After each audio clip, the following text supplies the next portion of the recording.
All right, today we're jumping right into the second P of intentionality, professionality.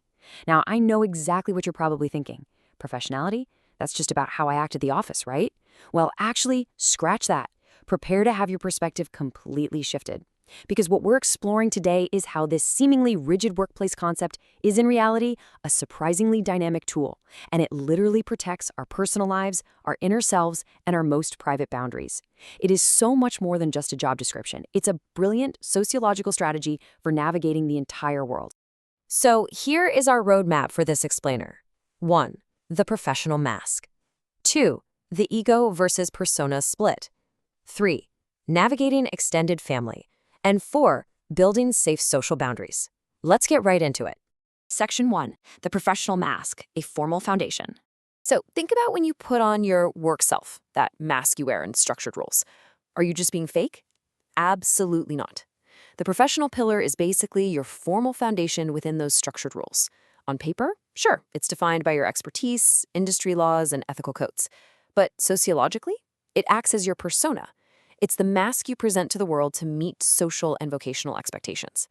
It's not about being inauthentic at all. It's about meeting a specific set of institutional expectations with a highly tailored, curated toolkit. You're purposefully managing your outward behavior to successfully navigate a structured environment.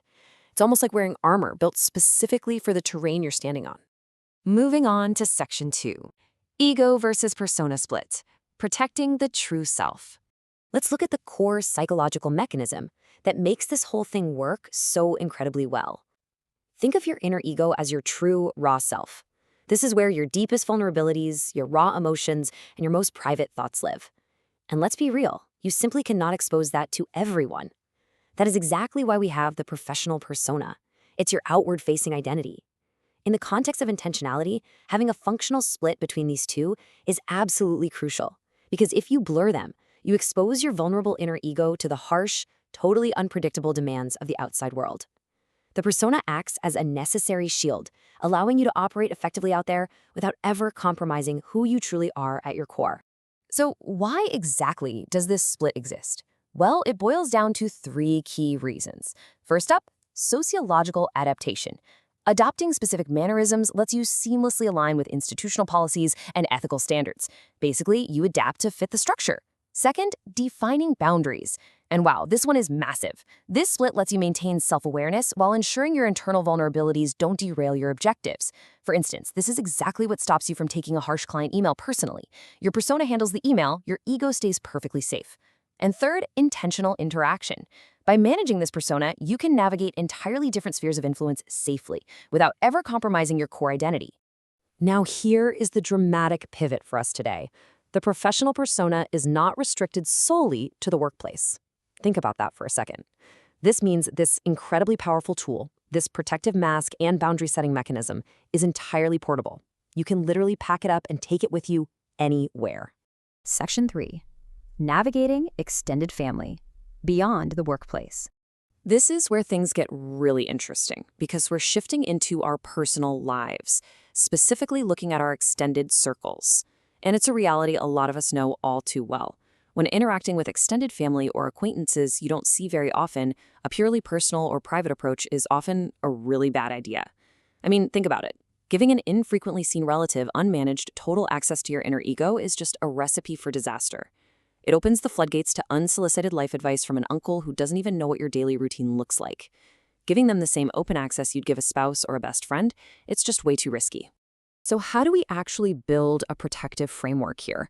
Unmanaged intimacy, treating everyone with a purely private, open book approach, is risky. Instead, the strategy we want is an integration of personas. Imagine you're at a massive family gathering, like Thanksgiving.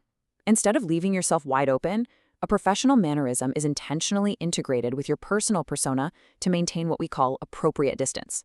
So if a relative starts probing into your personal struggles or career choices, you don't get defensive. Instead, you integrate your persona. You act a little bit like a PR representative. You give a polite, non-committal answer, smile warmly, and strategically pivot the conversation to a completely neutral topic. You're warm, for sure, but you are guarded. You're using that professional buffer to protect your inner ego from intrusive family dynamics. Section 4. Building safe social boundaries, tools for acquaintances. Let's shift our focus to some highly actionable tools for dealing safely and effectively with people we know but just don't know intimately. Step 1 is to integrate personas. You actively blend your friendly personal traits with your structured professional boundaries. Step 2, maintain appropriate distance. A highly practical tip here is to treat these conversations almost like networking. Keep the topics to shared interests, neutral current events, or mutually beneficial information. Skip the deep emotional disclosures. And step 3 is to use strategic empathy. Now, this is such a fascinating concept, we really need to unpack it a bit more.